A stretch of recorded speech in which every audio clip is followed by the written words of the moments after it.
সংগ্রামী নেতৃবৃন্দ এবং বন্ধুগণ, এতক্ষণ আমরা নেতৃবৃন্দের মুখ থেকে শুনেছি কোন দাবিতে আমরা এখানে দাঁড়িয়েছিলাম, কোন দাবিতে আমরা দাঁড়িয়েছি এবং কোন দাবিতে ভবিষ্যতেও আমরা দাঁড়াবো। একটা গণতান্ত্রিক বাংলাদেশ গড়ে তোলার স্বপ্ন এবং সংগ্রাম আমরা করছি। 1 মাস 2 দিন হয়েছে অন্তর্বর্তীকালীন সরকারের। আমরা জানতে চেয়েছিলাম যে অন্তর্বর্তীকালীন সরকারের অন্তরে কোন কথা লুকিয়ে আছে, জনগণের সামনে সেটা পরিষ্কার করতে হবে।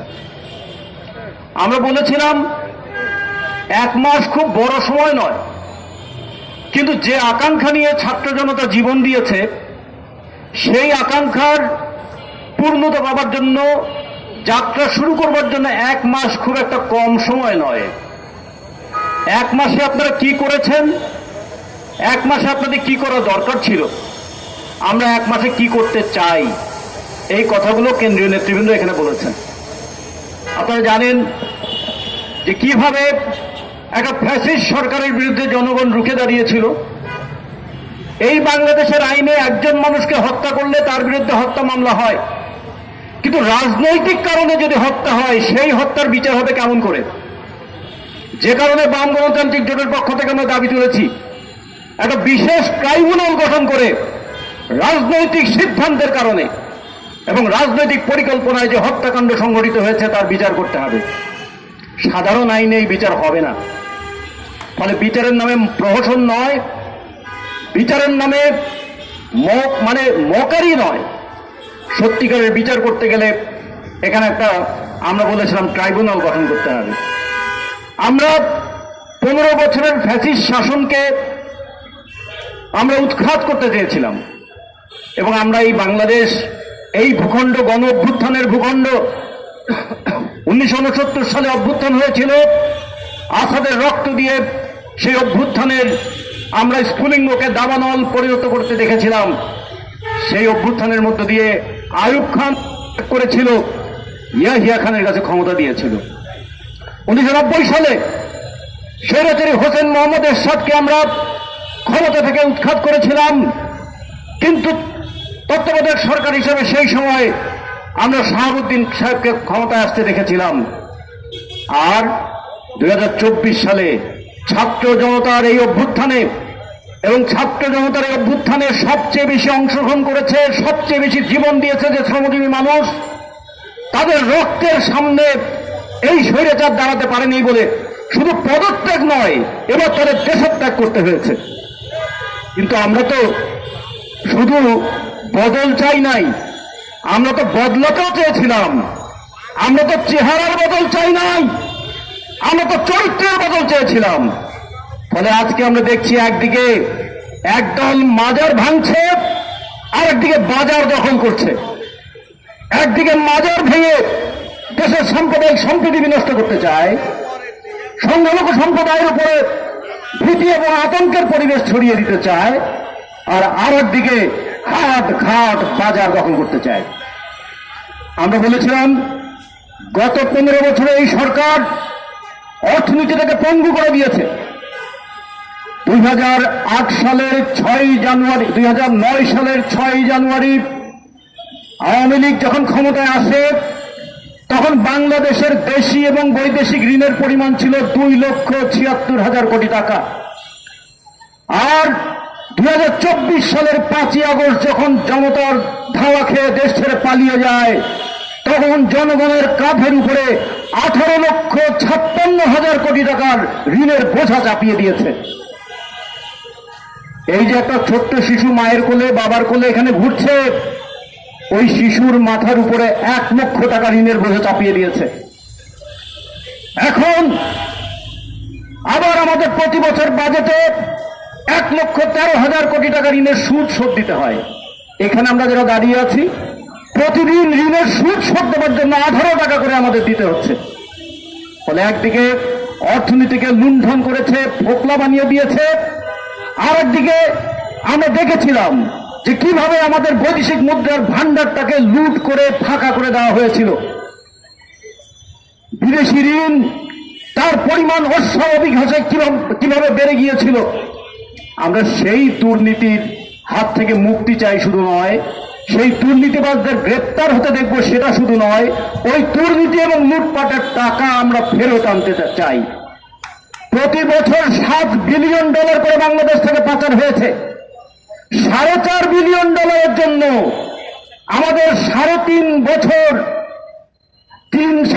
বছরের 6 কিস্তিতে আমরা $4.5 বিলিয়ন IMF এর কাছ থেকে ঋণ নেব। সেই ঋণের জন্য আমাদেরকে কত শর্ত, বছরে 4 বার করে বিদ্যুতের দাম বাড়াতে হবে। আর প্রতি বছর এই দেশ থেকে $7 বিলিয়ন পাচার হয়ে গেছে। ওই পাচারের টাকা ফেরত আনার ব্যবস্থা নিতে হবে। আমরা বলেছিলাম যে এই সরকারের অন্তর্বর্তীকালীন সরকারের দায়িত্ব কি? তারা বলছেন সংস্কার করবেন। এর আগের আওয়ামী লীগ 15 বছর ধরে মুক্তিযুদ্ধের চেতনা কথা বলতে বলতে এই চেতনাকে যেমন হালকা করে দিয়েছিল, এই সরকার যেন সংস্কার কথা বলতে বলতে সংস্কারটাকে একটা ফালতু কথায় পর্যবেসিত না করেন। ফলে আমরা চাই, কোথায় সংস্কার হবে? একটা দেশে ফেসিবাদ যখন প্রতিষ্ঠা হয়, ফেসিবাদের অর্থনৈতিক ভিত্তি থাকে, ফেসিবাদের প্রশাসনিক কাঠামো থাকে, ফেসিবাদের পুলিশ এবং সামরিক বাহিনীর এক ধরনের ভূমিকা থাকে, ফেসিবাদের একটা সাংস্কৃতিক মনন থাকে। এখন যদি ফেসিবাদী সরকার উচ্ছেদ হয়ে থাকে, ফেসিবাদী ব্যবস্থা যদি বহাল থাকে, তাহলে চেহারা পাল্টাবে, কিন্তু ফেসিবাদের চরিত্র পাল্টাবে না। আমরা সেই চরিত্র পাল্টানোর কথা বলতে চাই। প্রশাসনে সংস্কার করুন। যিনি ৭৮,০০০ টাকা বেতন পান, তিনি তার 3 সন্তানকে কিভাবে ইউরোপ এবং আমেরিকাতে লেখাপড়া করতে পাঠান? এই সচিবরা তো এখনো সচিবালয়ে আছে, তাদেরকে বিচারের আওতায় দাঁড় করানো হয়েছে। আওয়ামী লীগ পালিয়ে গেছে। আওয়ামী লীগকে সহযোগিতা করেছিল যে প্রশাসন এবং পুলিশ, তাদের কোনো বিচার হবে? যে প্রশাসন প্রজাতন্ত্র কর্মচারী হওয়ার কথা ছিল, তারা কেমন করে দলীয় কর্মচারীকে রূপান্তরিত হলো? যে পুলিশ জনগণের সেবক হওয়ার কথা ছিল, সে কিভাবে জনগণের উপরে দানব হিসেবে আবির্ভূত হলো? সেই কারণগুলো উদ্ঘাটন করতে হবে না? সেই জায়গায় সংস্কার দরকার নেই?